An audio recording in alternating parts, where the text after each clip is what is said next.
Hello, good afternoon. I have a dilemma. Should I speak in English or Bahasa? Is there people who don't understand Bahasa? No kan? Okay. Tapi masalah saya kalau saya cakap bahasa Melayu, kamu ketawa saja. Macam budak.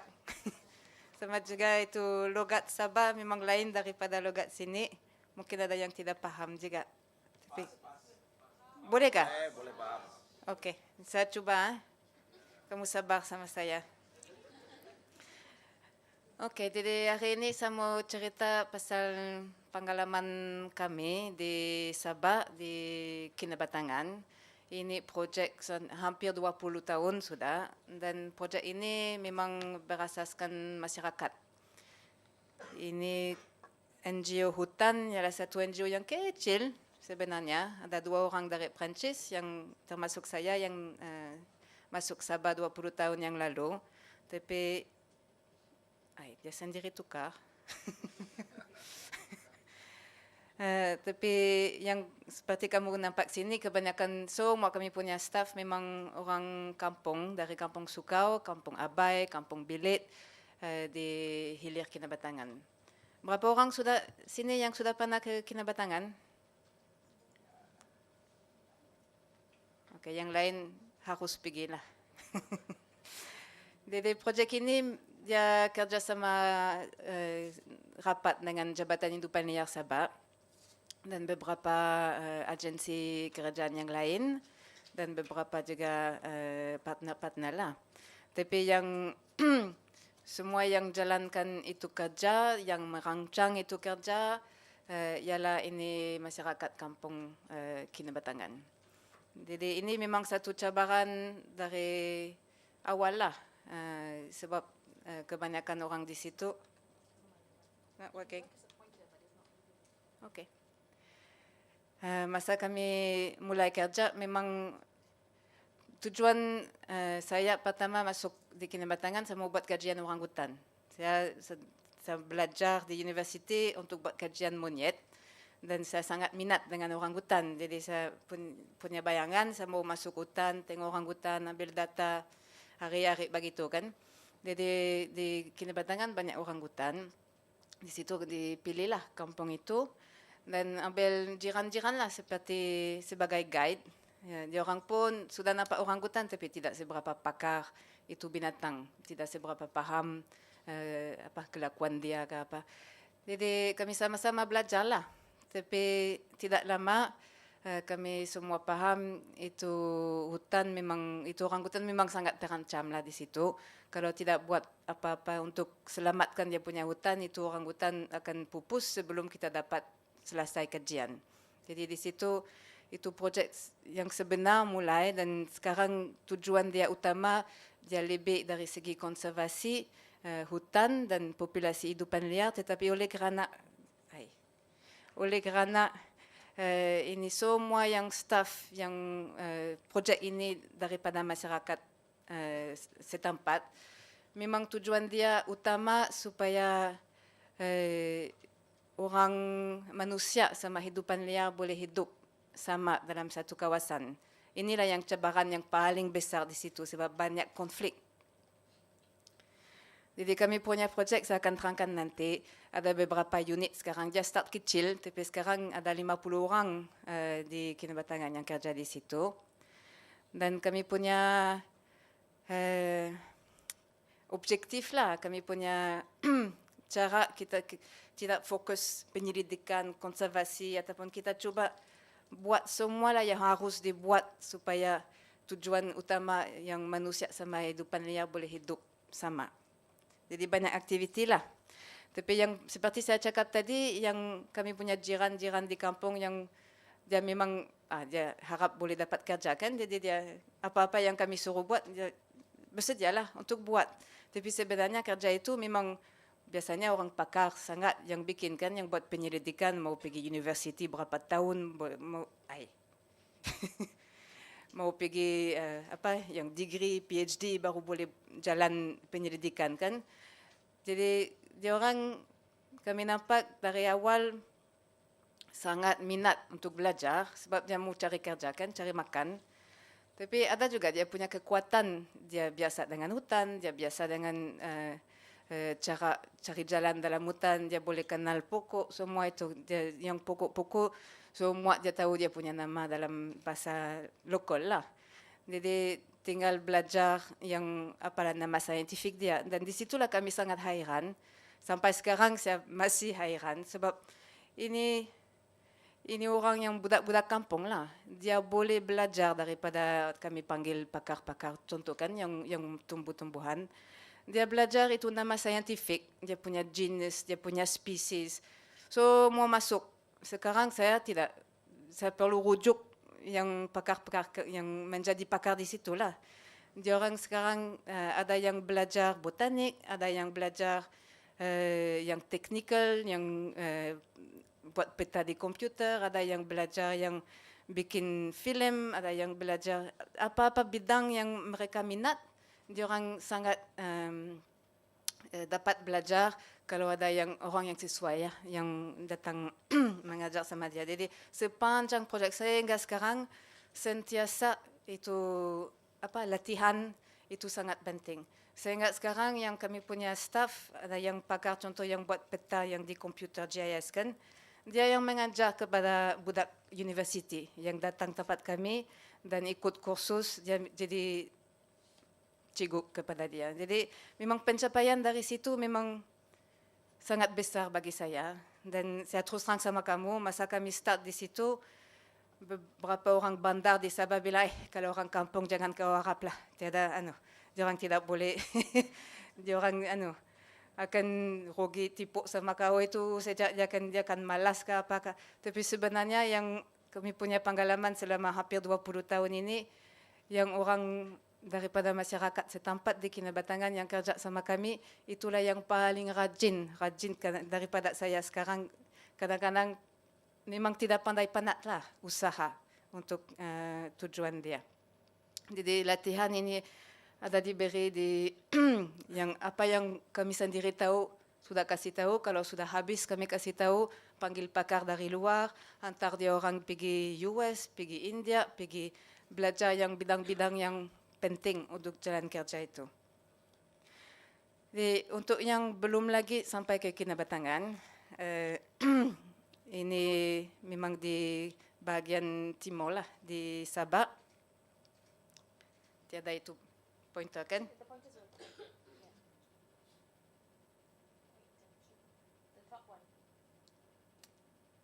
Sini. Okey, dan Kinabatangan memang itu tempat yang paling cantik di dunia lah, kan? Ini, ini dia memang sungai itu sangat panjang, dia lebih kilometer, 500 kilometer lebih, dan bahagian yang kami kerja yang kawasan laut. Jadi dia campur yang hutan yang kering sedikit sampai yang mulut sungai yang swamp sama mangrove juga. Dan hidupan liar di situ memang banyak. Dia memang special sangat. Dia ada, kalau saya pakar primate kan, monyet, ada 10 spesies monyet di situ. Lawan betul ini. Ataupun suruh dia cakap cepat. Jadi memang sangat spesial dari segi hidupan liar lah. Orangutan ada, ada gajah, ada juga yang hornbill, banyak spesies di situ, dan orang yang hidup di situ dia satu kumpulan lah, dipanggil orang sungai. Sebenarnya dia punya asal banyak tempat, tapi sekarang dipanggil orang sungai. Dan di hilir Kinabatangan kebanyakan dia punya sumber tradisi ialah perikanan, memancing lah, dan ambil sumber-sumber daripada hutan. Yang di hilir Kinabatangan hampir 100% masyarakat dia adalah Muslim. Jadi mereka tidak makan itu hidupan liar sebagai dia tidak pergi memburu lah kecuali payau. Inilah satu sebab itu hidupan liar masih banyak di situ. Pada hampir 100 tahun yang lalu ada orang dari Amerika yang datang buat satu dokumentari di situ. Syok juga tengok hutan sana. besar, cantik. Tapi hari ini, inilah rupa dia. Memang banyak perubahan. Dalam tahun 50-an, 60-an memang satu tempat yang hotspot untuk pembalakan lah. Dan daripada tahun 80-an itu ladang kelapa sawit ambil peranan di situ. Sekarang macam laut kelapa sawit dan hutan yang kamu nampak tinggal sikit saja di siring sungai. Itu ladang pun dia punya parit. Jadi memang itu alam semula jadi di situ memang tiada sudahlah yang macam asal. Hutan semua yang hutan sekunder, tiada yang hutan tua, hutan yang besar, dia sangat rendah dan berpisau-pisau lah. Jadi di situ timbul banyak konflik lah di antara aktiviti manusia sama hidupan liar.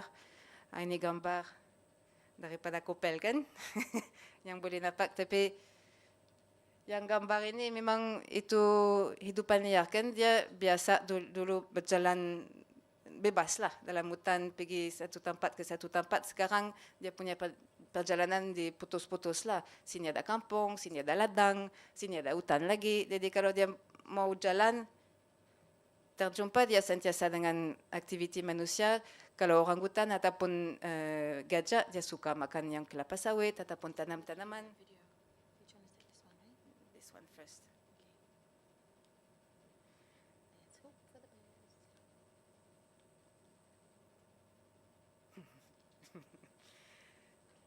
Okay. Jadi itu hidupan liar dia terpaksa lah melalui kawasan yang kawasan kira aktiviti manusia lah. Sebab itu hutan dia pulau-pulau kan. Jadi ini contoh satu orangutan dia terpaksa melalui ladang kelapa sawit untuk sampai ke hutan. Di sini ada contoh yang satu anak gajah, kamu nampak yang gajah memang tersesat dalam ladang kelapa sawit. Ini yang anak gajah yang sesat, yang ikut kereta, dia ingat dia punya mama, dia ikut saja. Memang banyak kes lah yang hidupan liar sama manusia memang banyak konflik dan susah mau hidup sama. Jadi pada tahun 2005 itu Kerajaan Sabah ada buat itu satu proteksi area lah, kawasan perlindungan itu dalam warna kuning ini sanktuari hidupan liar di bawah Jabatan Hidupan Liar, dan ada juga yang hijau ini yang hutan simpan di bawah Jabatan Hutan. Jadi ini sudah satu isu lah, sebab yang kawasan-kawasan yang dilindungi di situ di bawah agensi yang lain. Jadi kalau dari segi manajemen adalah satu isu juga. Tapi isu yang terbesar di sini yang di antara kamu yang biasa dengan pengurusan protected area ini, biasanya satu protected area dia macam satu bulat, ada buffer zone dia, ada transition zone dia, begitu kan. Tapi kamu nampak sini, ini dia macam dia berapa lot saja. Dia ada 10 lot. Tolong. Tidak boleh ada surprise kan, kamu sudah ada nampak yang akan datang. Jadi memang dari segi pengurusan hidupan liar sangat susah. Sebab itu gajah contoh kan, dia tidak pandai baca signboard ke apakah, dia tidak tahu di mana ini hutan simpan, di mana lah di bawah Jabatan Hidupan Liar, di bawah Jabatan Hutan, di mana kampung, di mana ladang kan, dia jalan saja kan, itu dia punya kerja saja. Jadi banyak isu dari segi manajemen. Yeah, maybe I have to turn it off or. Yeah, let me do that. Okay. Okay. It's okay. Okay, jadi ini tahun 2005 pada itu sanktuari ditubuhkan. Memang satu langkah yang sangat baiklah. Sebab kalau tidak memang habis itu hutan, pupus itu hidupan liar. Tetapi kita nampak di sini dari segi manajemen tidak cukup yang kawasan yang dilindungi situ, sebab hidupan liar tidak cuma dalam yang petak-petak situ yang hijau sama kuning, memang dia seluruh lah. Jadi di situ yang aktiviti manusia yang keliling sanktuari ini sangat terlibat lah dalam masa depan populasi hidupan liar. Kalau itu gajah keluar dari hutan kena timbak, memang kejap habis itu populasi gajah. Sama juga dengan apa-apa binatang yang keluar dari hutan. Nah, inilah yang jumlah orangutan. Orangutan itulah satu spesies yang sangat tinggi, dia punya karisma dari kamu nampak saya dari Perancis sampai ke Kampung Sukau ini atas saya suka orangutan. Kebanyakan kami punya sponsor yang menderma kepada kami punya projek. Nah, bikin lagi. Ini sebab dia minat orangutan. Ini pun kalau macam politician kalau kita sebut orangutan akan pupus, mungkin dia dengar sedikit. Ai. Tolong. Okay. Try again. Maybe you should put the timer longer, 5 minutes.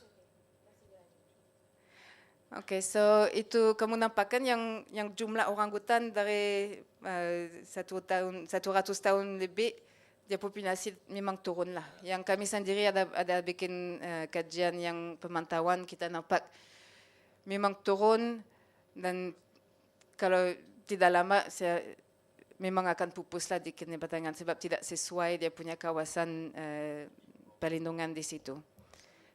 Yang dulu kita ada yang 20,000 lebih ekor orangutan, sekarang tinggal yang last kami punya kajian tahun lalu di bawah 700. Jadi kamu nampak dah lama lagi mungkin pupus di situ. Ini satu perkara yang kalau kita dengar Kene Batangan adakah di Sabah ataupun seluruh dunia, orang fikir, oh macam tadi kan yang hutan yang 100 tahun yang lalu, itulah dia orang fikir. Kene Batangan yang besar punya hutan, binatang keluar, ada buaya ini. Tapi sebenarnya tidak. Ini kawasan tiada sudah hutan besar, hutan yang makin lama makin kecil. Jadi memang terancam lah kawasan situ. Dan kami punya kajian orangutan memang panjang lah. Memang kami ada buat kajian orangutan. Memang sangat saya minat mau kasih tahu kamu apa yang hasil kajian itu, tapi tidak sempat hari ini.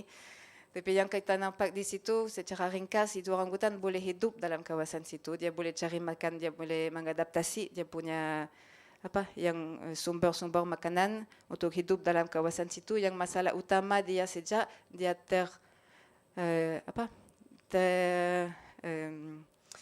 macam mana? Dia dalam satu pulau hutan yang terlampau kecil, dia tidak boleh keluar. Dan kalau dia mau kawin, siapa yang di situ, dia punya sepupu, dia punya kan yang dia punya kakak, dia punya adik. Jadi sama juga dia punya biologi dengan manusia. Kalau kita satu keluarga berkawin memang cepat kita punya genetik rosakan dan itu individu tidak boleh hidup. Jadi inilah ancaman utama kepada orangutan dan beberapa spesies yang lain. Walaupun tidak memburu ke apakah, dia akan sendiri pupus sebab tidak boleh jumpa kawin sama yang genetik yang lain.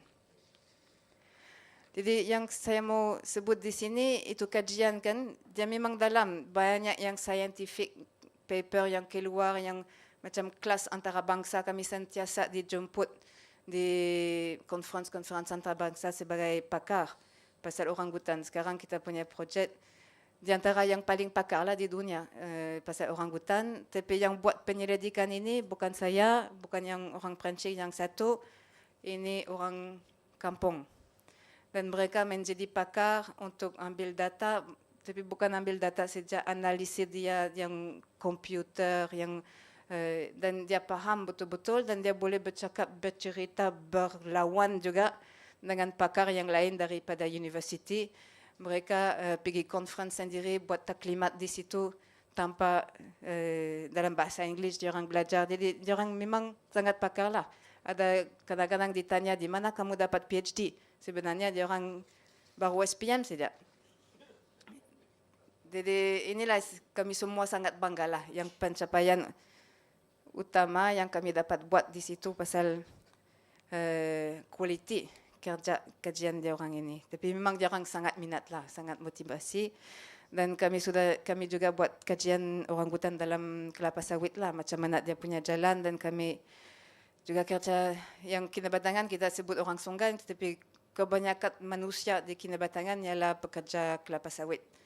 Dan mereka langsung tidak sedar pasal hidupan liar dan conservation lah. Jadi ini sangat penting kerja sama mereka. Dan banyak aktiviti lain yang kami buat, saya akan secara ringkas kasih tahu ini yang patrol lah, yang warden di Sabah itu kerajaan dia boleh lantik beberapa ya, orang daripada masyarakat, kasih latihan dan kasih dia punya aktiviti sebagai warden, jadi boleh tangkap orang, boleh berhenti itu kapal terbang, kami mimpi satu hari nanti berhenti kapal terbang, tapi belum lagi ada peluang. Jadi yang orang kampung ada projek ini di Sukau, tapi beberapa kampung juga di Kinabatangan dan seluruh Sabah, di mana orang kampung sendiri selepas latihan, dan latihan ini bukan senang. Kalau salah ambil statement, memang kalau masuk kot habis kes kan, jadi mau buat yang betul-betul. Dan ini projek memang sudah 10 tahun lebih lah, dan secara ringkas di kawasan Sukau di kampung yang tempat kami, yang dulu banyak kes yang macam ini selalu jumpa begitu. Bukan yang besar-besar lah, tapi yang kecil banyak. Tapi dalam masa 10 tahun sekarang tiada, langsung tiada. Ini sebab mereka itu warden sentiasa patrol. Kadang-kadang bosan lah, sebab hari-hari mau naik bot, mau naik kereta, dia ada apa-apa juga. Jadi bosan saja. Tapi kalau mereka berhenti, memang tetap datang balik lah. Jadi penting dia orang sambung buat aktiviti itu. Tapi dia punya aktiviti dia ada kebanyak ada yang lain lah, yang tolong kerjasama hidupan liar, Jabatan Hidupan Liar, pasang sandboard, buat spot check, roadblock, semua itu. Jadi memang ini cabaran besar lah, sebab orang kampung ini biasanya dia memang itu warden, dia tidak ada senjata. Jadi kadang-kadang terjumpa dengan penjahat yang memang dia bawa senapang ke apakah. Jadi memang satu cabaran yang besar lah. Dan juga mau siang malam tiba-tiba dipanggil tengah malam, mau lari sini, mau lari sana, bukan senang lagi pun. Jarang tidak dia dipanggil warden kehormat. Memang dihormat lah, tapi maksudnya tiada gaji. Jadi ini kami punya hutan lah, kami punya projek yang kami buat cuma menyumbang lah gaji yang bikin kerja ini masa penuh tidak boleh cari makan kan untuk keluarga, jadi kami tolong kasih gaji sama dia dan mencari sponsor untuk kereta ataupun bot ataupun alat-alat yang diperlukan. Tapi kerja ini memang dijalankan oleh orang kampung sendirilah. Nah sekarang dia tidak boleh maju. Ini yang gajah ini, sangat syok tengok itu gajah. Itu gajah di Sabah, dia bagus bah, dia pemalu. Betul, ini kalau dia sebenarnya dia takut manusia. Kalau dia jalankan, kadang-kadang dia berjumpa dengan tanaman orang kampung kah, ataupun ladang kelapa sawit, dia suka makan. Tapi kalau ada orang di situ yang macam teriak-teriak, dia okey, dia jalan. Dia tidak charge kah, dia tidak attack kah. Jadi, tapi sebelum itu kita tidak tahu kan. Jadi semua orang takut. Dan kalau gajah datang, dia sampai ratus pokok dia kasih matilah dalam satu malam. Tapi ada satu hari yang satu kumpulan yang budak-budak kampung lah. Dia tengok National Geographic di TV, dia nampak itu dokumentari yang di India bah, yang dia orang pergi melutup itu kanun kan bising dan pada masa malam untuk halau itu gajah. Dia orang fikir bagus kita buat begitu, jumpa sama kami. Okeylah, coba antar dia orang pergi Sri Lanka, pergi India, belajar, tanya pakar, dia orang balik. Dia adaptasi lah yang teknik pakai ladom hari raya kan, dia pakai yang yang pakai besi dan kasih meletup yang kuat betul. Yang mulai-mulai itu gajah takut memang lari lah. Lama-lama dah takut sudah. Tapi tapi yang penting di situ itu macam squad lah. Dia tengok betul-betul dia buat kajian itu gajah, dia ikut itu gajah hari-hari, tengok apa makanan dia, di mana perjalanan dia, apa masalah dia sebenarnya. Dan dia faham kenapa. Yang gajah ini sebenarnya dia mau lalu saja.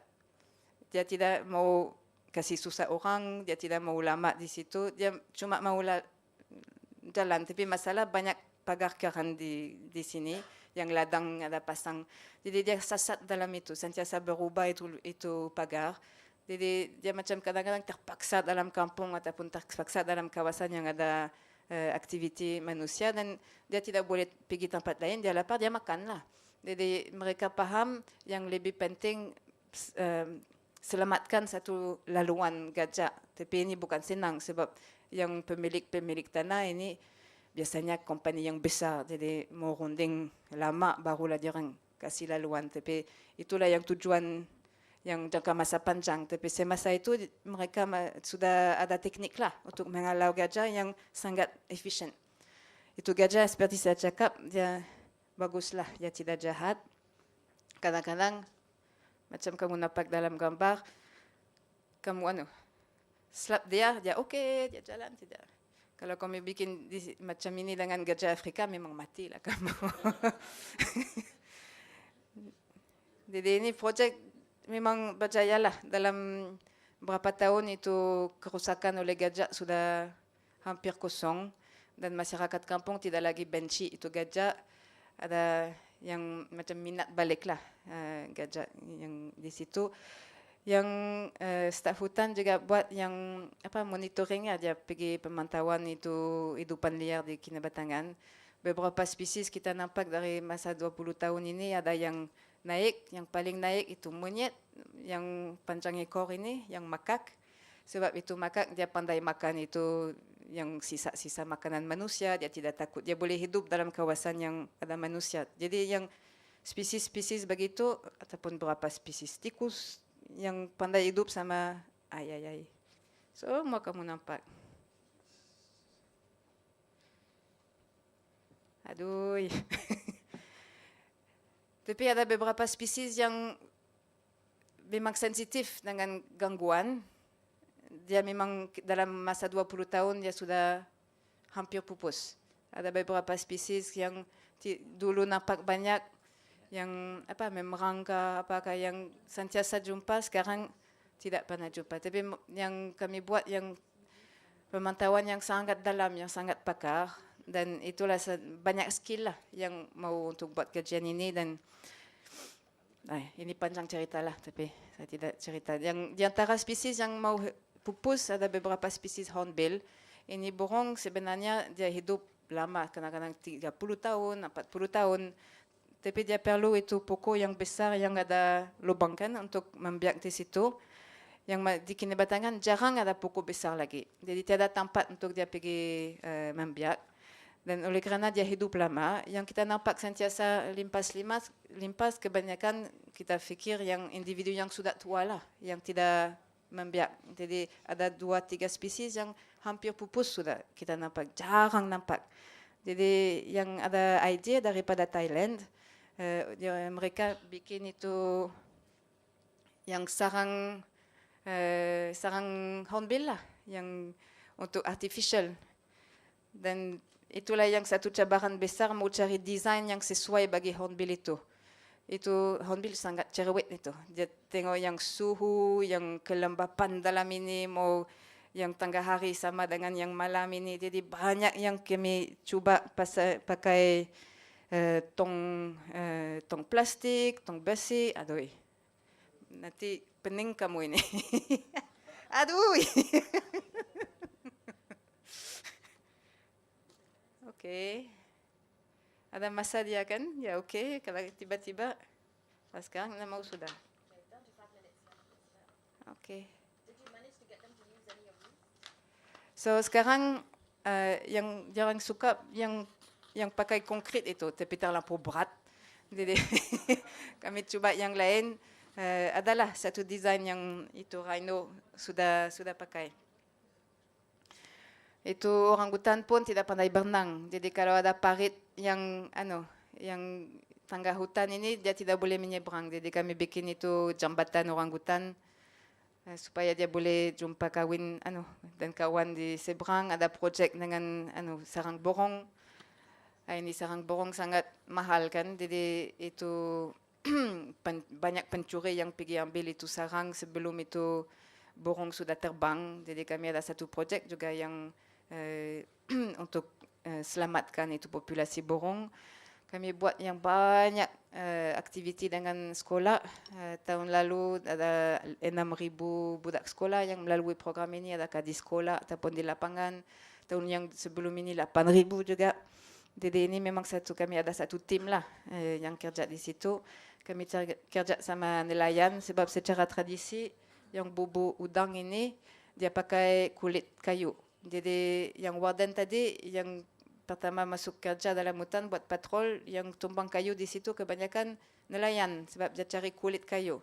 Dia tumbang itu pokok, dia ambil kulit, yang kayu dia tidak seberapa kiralah. Jadi kalau kita mau tangkap itu nelayan masuk dalam penjara, apalah jadi dengan dia punya keluarga boleh tangkap semua nelayan di Kinabatangan, tidak boleh kan. Jadi ada satu orang tua yang nelayan ini yang satu hari yang bosan dia selalu kacau oleh itu warden. Dia bilang dia suruh antar pergi kedai lah di Sandakan yang hardware shop dan dia cari-carilah satu cara yang pakai yang wire besi ke apa, dan dia ada satu idea yang pakai itu tikar getah yang sudah lama kan, yang sudah bau daripada buang. Dia pakai ini, betul-betul suka itu udang, dia terus masuk. Jadi ini dia pergi mengajar kampung ke kampung. Sekarang 100% nelayan di Kinabatangan pakai itu tikar getah, tidak lagi pergi tumbang pokok, dan banyak kebaikan lah dengan itu.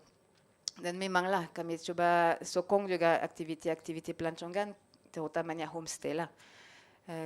Tapi memang betul juga tidak boleh 100% penduduk dalam satu kampung dapat faedah yang cukup lah daripada pelancongan. Tapi ini satu di antara banyak cara lah untuk cari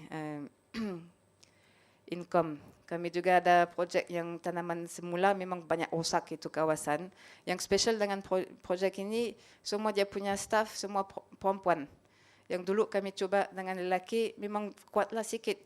Tapi itu anak pokok kan, kalau sudah tanam tidak boleh biar sejak mulai hari-hari, minggu-minggu datang sampai 3-5 tahun untuk jaga dia, buka dia punya weed semua kan. Jadi ini memang kerja yang sabar, yang betul-betul pergi tengok hati-hati. Dan yang lelaki baguslah, tapi kadang-kadang dia macam pergi, ini anak pokok pun. Betul. Jadi mulai memang dalam masyarakat ini mulai jaranglah ada wanita yang kerja lah sebab semua ada keluarga. Tetapi ini projek memang sesuai sebab mereka biasanya dari jam 6 pagi sampai jam 4 petang. Tapi betul-betul dia orang tahan. Saya terus terang sama kamu, saya rasa kadang-kadang hujan, matahari pun dia orang sanggup buat kerja itu. Memang tahan dan hati-hati.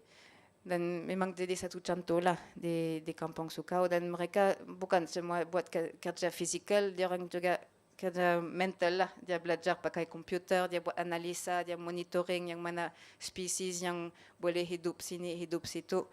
Memang sangat pangkal lah. Dan itu anak pokok kami beli daripada orang kampung lah yang ada nursery di rumah. Ini satu alternatif juga income. Ini contoh yang kerja mereka yang 2010 ada satu kawasan sini dulu itu ladang, ada kawasan bola sepak, ada masjid situ, ada kongsi itu. Tapi dia termasuk dalam sanctuary, disuruh gustan oleh kerajaan, tapi nampak begitu. Terlampau keras dia punya tanah, tidak mau hidup balik itu pokok. Jadi mau tanam dan Inilah sekarang dia macam mereka lah dapat macam kasih hidup hutan baliklah di situ dengan spesies-spesies yang memang asal daripada situ dan yang kita tahu yang spesies utama makanan hidupan liar terutamanya orangutan. Jadi kawasan ini dia macam paradise lah untuk orangutan sebab semua dia punya pokok ini makanan yang dia paling suka. Tetapi itulah yang satu isu besar di Kinabatangan. Ini banyak kawasan yang itu kelapa sawit, ladang kelapa sawit sehingga sungai. Jadi memang kalau ikut ini langgar undang-undang, tapi setakat ini belum lagi ada apa-apa tindakan lah. Sampai berapa kilometer di situ nampak beginilah. Dan memang kesan kepada sumber-sumber ikan sama udang besar, banyak ya ada populasi ikan yang macam mau pupus, yang sudah pupus. Itu udang pun kurang sangat.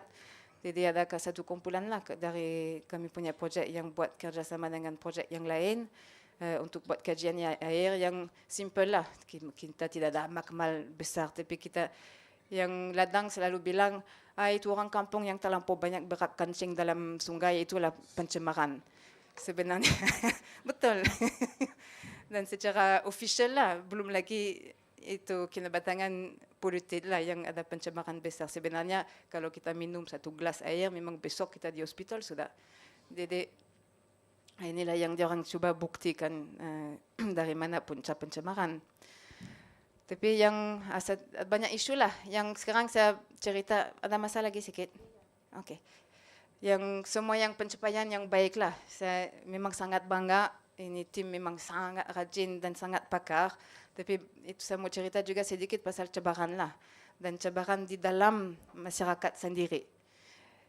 Yang pertama, yang isu riparian tadi kan, yang saya sebut yang ladang besar memang sampai sungai. Tetapi yang pada tahun 2015 tiba-tiba ada satu orang kampung yang kena tangkaplah sebab dia buka itu resep sungai di depan dia punya rumah lah. Ini orang sungai memang semua di sungai kan. Jadi secara tradisi dia ada akses kepada sungai, ada bot dia di situ, jeti kecil dia di situ. Tapi orang ini dia mau bikin balik dia punya rumah nenek moyang. Dia buka tanah, dia mau tanam juga di situ. Tapi memang dikira salah lah sebab dia buka itu riparian. Jadi dia punya kalau dia kena salah dia punya denda sampai RM500,000. Jadi memang betul dia langgar undang-undang, tapi tiada undang-undang yang benarkan orang kampung untuk buat yang dia sudah buat beberapa generasi yang lalu lah. Tetapi yang kasih isu yang panas sangat di komuniti ini sebab yang ladang yang sebelah sudah berapa puluh tahun dia buka sampai kilometer tidak ada tindakan. Jadi ini yang jadi satu isu yang besar lah di masyarakat. Nasib orang ini dia dapat dia mengaku salah tapi dia minta denda lah daripada kena dia minta semen daripada kena pergi mahkamah. Dan tapi dia paksa bayar RM5,000 lah. Jadi ini yang macam kasih itu masyarakat Kinabatangan sudah dalam 20 tahun kita nampak makin lama makin menyokong itu konservasi yang pelindung yang sanktuari sama hidupan liar, dia kepelancongan boleh develop semua. Tapi kalau ada kes begitu memang terus balik lagi kepada ini monyet adakah lebih penting daripada kita, kenapa saya ini tradisi, jadi konflik balik dalam masyarakat. Jadi kita mau usaha untuk cari jalan yang macam mana sebab ini protected area kamu nampak dia bukan macam biasa, dia macam bersambung kan, hutan kampung, hutan ladang, hutan. Jadi tapi itu hidupannya dia perlu jalan sepanjang ini. Jadi macam mana kalau dia melalui kampung ini memang habislah kampung. Jadi kalau kita kekalkan hutan di depan kampung susah juga, itu gajah masuk depan rumah orang bahaya, dia masuk dalam sekolah tidak boleh kan. Jadi mau cari jalan supaya ada hutan di belakang supaya itu gajah ataupun hidupan liar boleh. Kalau tiada hutan di belakang Kalau ada pulau-pulau hutan pun masih boleh, dia boleh melompat sudah. Jadi ini setiap kawasan kampung mesti merancang dengan baik. Ini dia kami punya harapan lah, yang jabatan-jabatan kerajaan sama masyarakat boleh duduk sama-sama dan mencari penyelesaian lah, supaya hidupan liar boleh melimpas kampung. Dan satu isu juga yang lebih baru ini, ada satu rancangan untuk buat satu jambatan di Kinabatangan sama satu jalan raya di Kampung Sukau. Ini yang sanktuari ini. Ini kawasan Sukau dan jambatan yang dirancang, dia akan sama jalan lah, dia akan melintas di situ. Jadi kita nampak secara jelas, inilah dia akan putus yang koridor saja. Kalau hidupan liar kan dia, yang ini kampung, kita harap dia boleh pergi di situ, pergi hulu, pergi laut. Kalau dia pergi sini memang masuk kampung banyak isu kan. Jadi ini yang itu saja dia punya. Ini semua kelapa sawit yang putih itu. Jadi tinggal itu saja. Kalau putus oleh jalan raya memang habislah. Itu hidupan liar tidak boleh lagi macam gajah, dia akan stuck di situ, dan di situ saja dalam kampung konflik akan naik. Itu gajah akan berhenti bagus-bagus, mungkin dia paham kalau manusia dia boleh pijak saja, memang jadi bahayalah. Jadi yang kita nampak di situ satu konflik di dalam masyarakat, sebab kebanyakan orang kampung dia anggap itu jambatan penting untuk ekonomi, untuk development. Kalau ada satu jambatan, mungkin ada orang dari luar datang buat bisnes di situ, dia fikir mungkin dia boleh ada hotel, mungkin dia ada restoran, mungkin dia harap jadi kaya. Walaupun ada satu jambatan sudah di Kinabatangan di kampung lain, tapi belum lagi ada orang yang sangat kaya oleh jambatan itu. Tapi ada sebahagian community yang sangat haraplah ini jambatan sama jalan raya, dan ada satu bahagian community yang paham kalau sudah jadi memang habislah. Yang populasi hidupan liar, konflik gajah akan naik sampai tidak boleh kawal, dan pelancongan memang habis sebab siapa lah yang mau tengok itu lori limpas-limpas saja. Jadi memang itu community berpisah, dan konflik ini sampai jadi hampir ganas juga. Itu ada satu protes, ini memang jadi isu politik lah. Memang ini 100% politik, jadi ada satu bahagian yang menyokong jambatan dan ada satu bahagian yang tidak. Dan itu kampung dari sudah 20 tahun sangat aman, orang bagus, sangat friendly, kawan. Baru pertama kali saya nampak orang sampai ganas begitu. Tapi kebanyakan yang datang di kampung orang pun tidak tahu dari mana tiba-tiba sampai situ. Jadi ini baru pengalaman barulah, dan staff yang kami punya projek ini yang jadi target di situ. Dia yang dibenci sebab dia macam dituduh mau putus jalan sama masyarakat yang lain ataupun development. Jadi itu macam tidak dia ada suruh yang World Corporate Stop funding NGO. Memang yang dituduh di situ NGO lah. Dan ini yang supaya kamu paham betul-betul, ini saya ambil daripada Facebook, itu orang politik yang menyokong itu projek jambatan dan beberapa projek lain. Ini yang betul-betul cabaran kita lah, bukan yang di Kinabatangan Sukau, saya bisa rasa seluruh dunia ini. Yang ini dia punya Facebook, dia kasih nampak dia punya visi untuk Kinabatangan dan Kampung Sukau. Dan memang betul kita nampak pembangunan ada di sini, ada yang building yang macam KL kan. Tapi ada orangutan juga duduk di situ, gajah yang limpas. Pelancongan pun ada. Jadi memang tujuan dia baik. Dia mau ada semua ada di situ. Tapi tidak perlu yang pakar sangatlah untuk tahu itu orangutan, dia tidak boleh hidup di situlah. Satu pokok pun tiada. Jadi inilah yang masalah, sebab di antara masyarakat banyak yang harap itu, yang percaya ini betul. Sebenarnya tujuan kita sama, hidup sama-sama manusia sama hidupan liar, sama nature. Tapi ada yang macam harap yang kita fikir, bolehkah tidak? Dan dia pun fikir, kalau terlampau kepada hidupan liar, macam mana manusia juga. Jadi inilah yang isu yang kita mau cari balance dia. Okey, saya jump ini. Okey. 2 minutes. 1 minute. 1 minute. Okey, secara ringkasan kan, sudah lama saya cerita ini. Ini yang pengalaman kami yang empowering. Macam mana empowering dalam bahasa Melayu? Yang masyarakat ini yang sangat, yang pencapaian utama yang saya rasa dalam projek ini. Ini yang sangat kuat.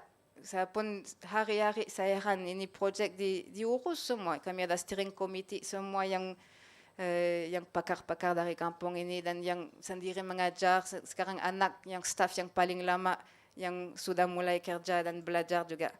Dan diorang memang direct urus sama jabatan hidupan liar, jabatan yang tertentu dan dihormat oleh pihak kerajaan juga. Diorang dipanggil untuk kasih latihan, untuk kasih nasihat. Jadi dari segi empowerment memang bagi saya memang pencapaian yang sangat baiklah. Dari segi kualiti kerja pun saya sangat banggalah. Dari segi kami dapat recognition yang international lah. Dari segi scientific, juga yang conservation activity. Yang ini yang pergi conference antara bangsa sendiri, naik kapal terbang, pergi US, pergi ini, buat taklimat scientific. Dan tiada orang yang tanya, kau dari mana, orang kampung? Tidak. Memang satu pencapaian yang sangat baik. Tapi yang cabaran kita jumpa memang besar juga lah. Sebab ini soalan tidak pandai lari. Sampai habis manusia ataupun sampai habis binatang akan timbul soalan ini. Tapi kemungkinan besar binatang yang pupus dulu lah. Tapi yang mencari jalan supaya ada keseimbangan, saya masih fikir boleh. Saya masih pasti, kita masih pasti boleh. Tapi mau cari betul-betul dan paham apa harapan seperti yang cakap tadi, apa harapan, apa tujuan yang masyarakat kampung sama wakil-wakil juga dia dan boleh cari penyelesaian yang betul lah, yang masuk akal. Jadi ini sekarang bagi Kinabatangan saya punya pendapat lah.